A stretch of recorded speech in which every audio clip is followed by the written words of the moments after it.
दोस्तों नमस्ते। भारत में चुनावों की कमी नहीं है। हर वक्त चुनाव का मौसम होता है। कभी लोकसभा के चुनाव, कभी लोकसभा के उपचुनाव, कभी राज्यसभा के चुनाव, कभी किसी विधानसभा के चुनाव। और भारत के जनमानस के मानसिकता को अगर देखा जाए तो उसकी चर्चा दुनिया में होती रहती है। मतलब अगर अरुणाचल प्रदेश में भी चुनाव हो रहे हैं तो उसकी चर्चा केरल में ज्यादा होती है, और केरल के चुनावों की चर्चा कश्मीर में ज्यादा होती है। ये भारतीय मानसिकता है। महाराष्ट्र में तो हर चुनाव की चर्चा होती है। इतने चुनाव इस देश में होते रहते हैं कि हर चुनाव के बाद कुछ ना कुछ तो माहौल बदलता रहता है। हाल ही में 4 चुनाव खत्म हुए, आखिरी चरण का मतदान भी हुआ, और इस मतदान के बाद एग्जिट पोल के नतीजे भी आए। एग्जिट पोल के नतीजे के अनुसार केरल में वामपंथियों की सत्ता जाती दिख रही है। वहां एलडीएफ की सत्ता नहीं रहेगी, अब यूडीएफ की सत्ता आएगी। तमिलनाडु में भी डीएमके फिर से एक बार सत्ता में आने की संभावना है। एआईडीएमके काफी वीक हो गई है।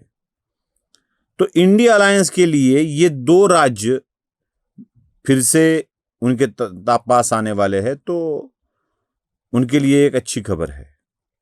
एक अच्छी खबर इसलिए कि सब कुछ जा रहा है उस वक्त 2 तो राज्य कम से कम सहयोगी दल के आधार पर इनके हाथ में आ रहे हैं। लेकिन सहयोगी दल के आधार पर कांग्रेस के लिए ये कोई बड़ी खबर नहीं है।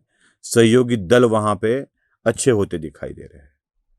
इसके बाद 2 राज्य बचते हैं। पुदुचेरी की बात छोड़ दीजिए, बहुत छोटा है, उसके परिणाम कहीं नहीं होते। लेकिन उसके बाद अगर हम देखें तो असम और बंगाल, इन 2 राज्यों में महत्वपूर्ण रिजल्ट आने वाले हैं। लगता है तीसरी बार भारतीय जनता पार्टी वहां पे सत्ता में कायम रहेगी, तीसरी बार। और बंगाल में पहली बार भारतीय जनता पार्टी की सरकार आने वाली है, स्पष्ट बहुमत से। इस बार ममता की पराजय निश्चित है।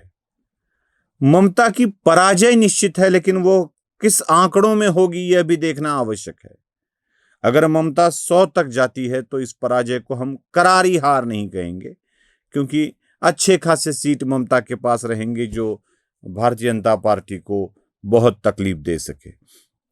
मैं एक बात बता दूं, बंगाल की राजनीति में वामपंथियों के 35 साल के राज में भी, ममता के लगभग 15 साल के राज में भी, मतलब 50 सालों में, इन 50 सालों में एक कैरम बोर्ड क्लब एक्टिव है जो राज्य की राजनीति को निर्देशित करता है, दिशा निर्देशित करता है।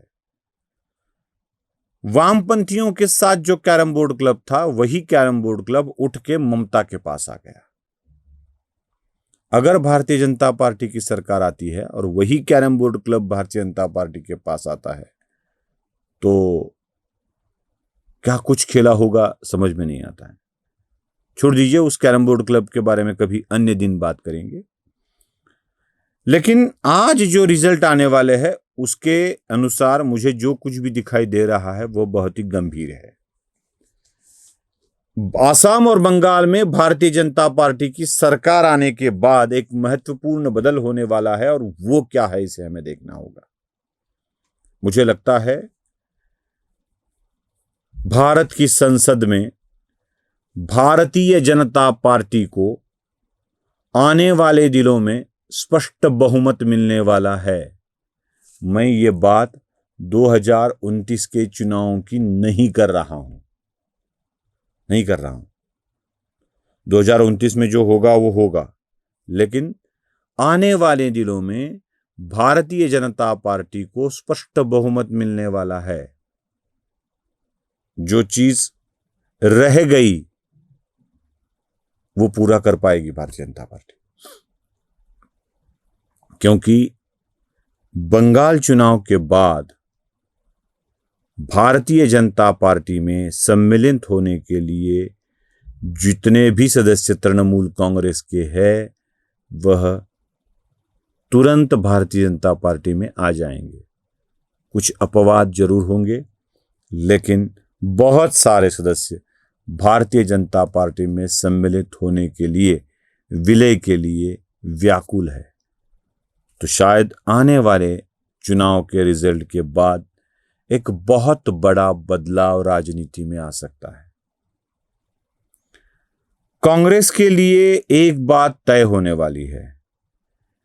युवराज, कांग्रेस के युवराज पप्पू जिसे कहा जाता है, हम आदरणीय राहुल गांधी उसे उन्हें कहते हैं, लोग पप्पू कहते हैं, हम नहीं कहते, मैं उनके पहचान के नाम बता रहा हूं।